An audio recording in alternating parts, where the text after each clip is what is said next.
की जय।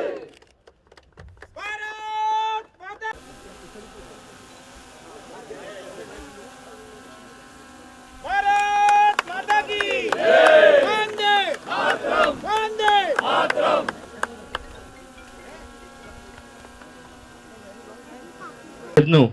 માનનીય જતીનભાઈ કાર્યપ્રણાલી એજન્સી સાહેબ શ્રીને વિનંતી કરીશ કે આજના કાર્યક્રમમાં આવકારો અને ફૂલગુચ્છોથી તેમનું સ્વાગત કરશો.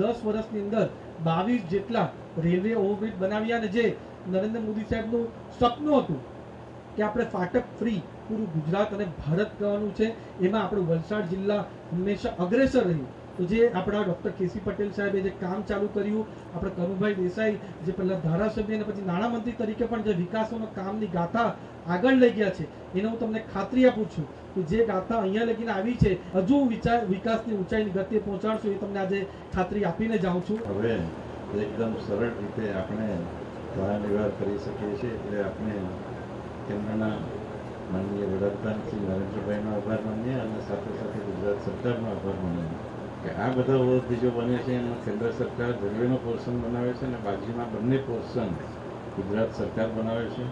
અને આખા ભારતમાં આપણા ગુજરાત રાજ્યમાં જ આટલા ઓવરબ્રિજ બન્યા છે. બીજા રાજ્યોમાં હજી ઘણા બધા ફાટકો છે, કેમ કે રાજ્ય સરકાર આમાં ફાળો આપવા માટે થોડી મોડું કરે છે.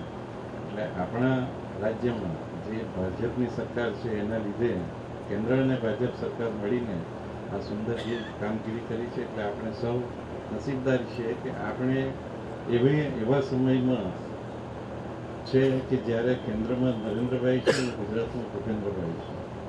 ખાસ કરીને હાઈવે પર ટ્રાફિક નહીં થાય એના માટે પણ આપણે અહીંયા બગવાડા પાસે વટાર મરાઈને જોડતો એક નવો બ્રિજ બનાવવા જઈ રહ્યા છે. લગભગ 12 કરોડના ખર્ચે એ બ્રિજનું કામ શરૂ થઈ ગયું છે. લગભગ આવતા દિવાળી પર આપણે એનું પણ લોકાર્પણ કરશું અને સાથે સાથે સલભાવને અંબાજ સાથે જોડતો બ્રિજ પણ આપણે મંજૂર કર્યો છે, એનું કામ પણ શરૂ થઈ ગયું છે.